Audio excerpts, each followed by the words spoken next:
2 जून 1947 जब दिल्ली के एक कमरे में करीब दर्जन भर लोग मिलकर करोड़ों लोगों का भविष्य लिखने जा रहे थे। करीब 1.5 दशक से मुस्लिम लीग जिस पाकिस्तान की रट लगा रही थी, वो आज कागजों में उनके सामने सच होने जा रहा था। सिर्फ 2 हफ्तों में भारत के खंडित होने की योजना पर मोहर लग गई।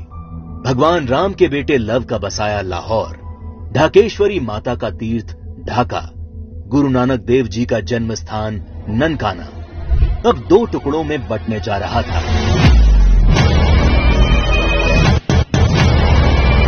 और अगर कोई इस विभाजन की योजना से अनभिज्ञ था, तो वो थी भारत की मासूम और निर्दोष जनता, जिस पर यह विभाजन कहर बनकर टूटने वाला था। 1947 को अंग्रेजों द्वारा किया विभाजन देश का पहला विभाजन नहीं था।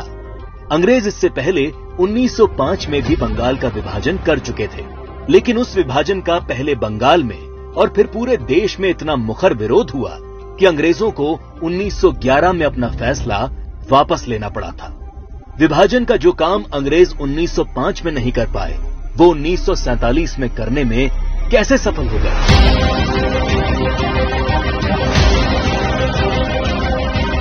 तो जो बात 1905 के बंगाल को 1947 के भारत से अलग बनाती है, वो है कांग्रेस पार्टी, मुस्लिम लीग और भारतीय कम्युनिस्ट। 1905 में बंगाल विभाजन के विरोध के बीच ही 1906 में मुस्लिम लीग का जन्म संयुक्त बंगाल के ढाका में हुआ। बंग भंग आंदोलन के बाद जन्मी मुस्लिम लीग ने 1909 में मार्ले मिंटो सुधार के नाम पर पृथक निर्वाचन प्रणाली मांग से शुरू करके अगले 30 साल में अलग इस्लामिक राष्ट्र पाकिस्तान के नाम पर भारत को मजहब के नाम पर बांट कर रख दिया। 1920 के तुर्की के खलीफा के समर्थन में चलाए गए कांग्रेस के खिलाफत आंदोलन ने मुस्लिम कट्टरपंथियों को यकीन दिला दिया कि वे अपनी गैर जरूरी मांग पर भी कांग्रेस के नेतृत्व को मना सकते हैं। इसके बाद 1930 में अल्लामा इकबाल ने पहली बार मुस्लिम लीग के अधिवेशन में अलग इस्लामिक राष्ट्र की रूपरेखा रखी।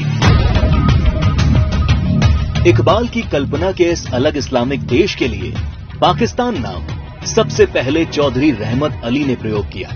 जब 1933 के तीसरे गोलमेज सम्मेलन में चौधरी रहमत अली ने पाकिस्तान अभी नहीं तो कभी नहीं नाम के पर्चे बांटे और करीब 7 साल बाद 1940 में लाहौर अधिवेशन में मुस्लिम लीग ने पहली बार पाकिस्तान नाम के अलग इस्लामिक देश का प्रस्ताव पास किया और 1947 में 10 लाख लोगों की लाश पर चढ़कर एक अलग इस्लामिक देश बना लिया।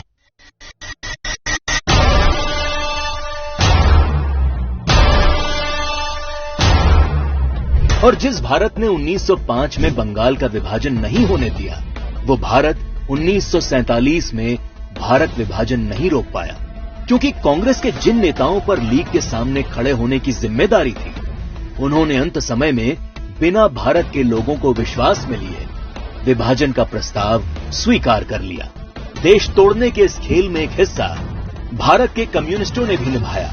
जब कम्युनिस्ट नेताओं ने भारत को 14 राष्ट्रों का समूह बताते हुए भारत विभाजन को मुस्लिम राष्ट्र के आत्मनिर्णय का अधिकार बता दिया।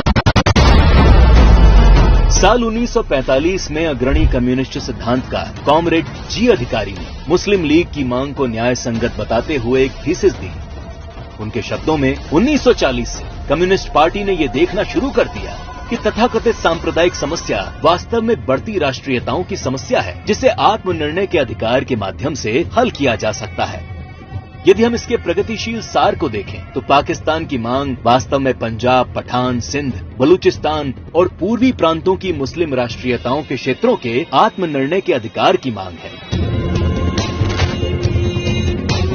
जब देश का विभाजन हकीकत बनना तय हो गया, तब सर रेडक्लिफ को भारत और पाकिस्तान की सरहद तय करने की जिम्मेदारी सौंपी गई। रेडक्लिफ इससे पहले कभी भारत नहीं आए थे। उन्हें भारत की सांस्कृतिक विरासत, सभ्यता, मूल्यों, तीर्थों के विषय में कोई जानकारी नहीं थी।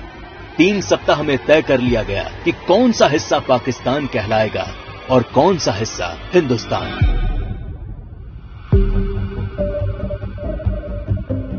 सदियों से एक जैसे इतिहास, भाषा, बोली, खान पान लिए रह रहे लोग, गांव और शहर रातों रात दो देश बन गए।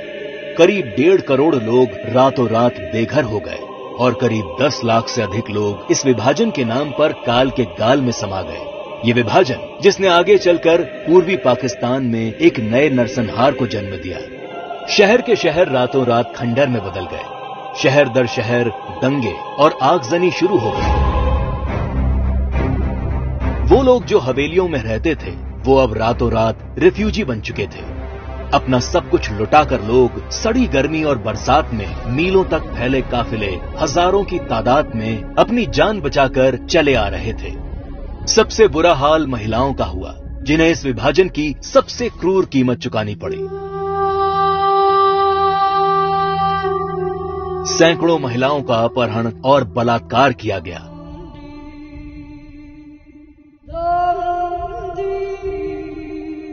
उन्नीस 1940 के दशक में भारत की ही भांति नरसंहार झेलने वाले यहूदियों की विभीषिका को आज पूरा संसार जानता है।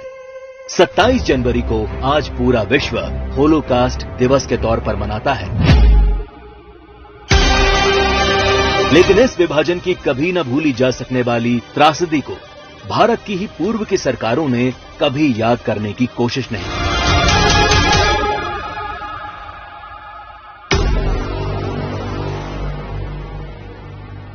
विभाजन विभीषिका दिवस 14 अगस्त का दिन विभाजन विभीषिका का स्मरण करने का दिन है। 14 अगस्त का दिन अटल जी की इन पंक्तियों को दोहराने का दिन है। दिन दूर नहीं, खंडित भारत को पुनः अखंड बनाएंगे। गिलगित से गारो पर्वत तक आजादी पर्व मनाएंगे। उस स्वर्ण दिवस के लिए आज से कमर कसें, बलिदान करें। जो पाया उसमें खो न जाएं, जो खोया उसका ध्यान करें, जो खोया उसका ध्यान करें।